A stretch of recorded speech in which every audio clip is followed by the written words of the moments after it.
শ্রমিকের ন্যূনতম মজুরি বা ট্রেড ইউনিয়ন এই আইনগুলোকে তো সুরক্ষা যদি আপনি না করতে পারেন তাহলে আপনার এই যে পুরো অর্থনীতি আমাদের যে অর্থনীতির এবং সেখানে তো শ্রমিকের একটা বিশাল বড় কন্ট্রিবিউশন আছে। এক রানা প্লাজা যদি না ঘটতো, ডিজনির যদি বায়াররা না যেত, তাহলে শ্রমিকের যে ন্যূনতম নিরাপত্তা সেটাও কিন্তু তখন কখনো চোখে আনা দেখা হয়নি। এই ন্যূনতম মজুরি নির্ধারণ করার জন্য শ্রম সংস্কার কমিশনের প্রয়োজন নাই, সরকার আইন দিয়ে করতে পারতো এবং সেটা খুব দাবিও ছিল। আপনি শ্রমিকের যে অধিকার, তার যে বেতনের অধিকার, তার এখতিয়ার, এই সিন্ডিকেট এগুলো যে চলে, এগুলো আমরা কিন্তু সবাই মূলত জানি। কিন্তু তাহলে এই শ্রম সংস্কার আইনটা এই পুরা প্রক্রিয়াটা দিয়ে আপনি যেটাকে নিশ্চিত করতে পারবেন, এটা কিন্তু একটা প্রস্তাবনা, এটা কোনো নিশ্চিত করার কোনো গল্প না। এখন যে মজুরি আছে বিভিন্ন খাতে সেটাই ঠিক মতো দেওয়া হয় না বলে আন্দোলন করতে হয়, তাদের মার খেতে হয়।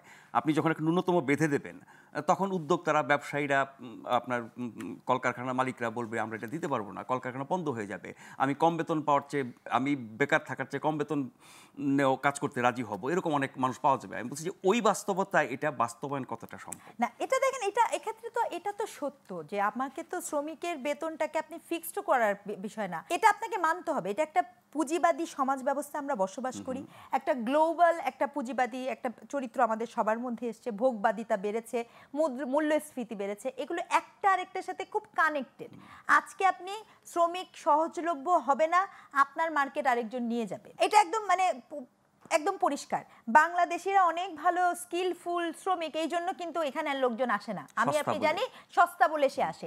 আজকে এর থেকে সস্তা ভিয়েতনাম করুক, ভিয়েতনামের কাছে কিন্তু এই বাজার চলে যাবে। তাহলে এই পুরো প্রক্রিয়াটাতে আপনি যে আমাকে কথাটা বলছেন যে যিনি বিনিয়োগকারী, যিনি ইনভেস্টর, তিনি বলবেন যে আমি দিব না, আমি দিতে পারবো না, কিন্তু আমি মনে করি শ্রমিকের অধিকারের ক্ষেত্রে আপনি যখন বেঁধে দিবেন, এটা বেঁধে দেওয়া খুবই জরুরি। সামর্থ্য থাকা সত্ত্বেও যখন দেবে না, তার আইন প্রয়োগ করা যাবে, কিন্তু সে সত্যি দিতে পারবে না বলে কারখানাটাই বন্ধ করে দিবে। কারখানাটা তো এরকম করে তো অনেকগুলো কলও বন্ধ হয়েছিল, চিনি কলের গল্প, এবং সেটা এককভাবে আমাদের দেশীয় অভ্যন্তরীণ বাস্তবতার সাথে যুক্ত না, এটা কিন্তু একটা বহির্বিশ্বের বাস্তবতা, তার সাথেও যুক্ত আছে। আমি কোন বাজারকে আনতে দিতে চাই আর কোন বাজারকে আসতে দিতে চাই না, এগুলোও কানেক্টিভিটি আছে। কাজে আমি মনে করি যে আপনি যে প্রশ্নটা বললেন, আমি শ্রমিকের প্রশ্নে একটু আপোষহীন থাকতে চাই, কারণ মজুরের মেহনতের সবচেয়ে বেশি শোষিত শ্রেণী, এর ক্ষেত্রে আসলে কি হবে কি হবে না এটা দেখার থেকে ইম্পর্টেন্ট তাকে তার যোগ্য সুযোগটা করে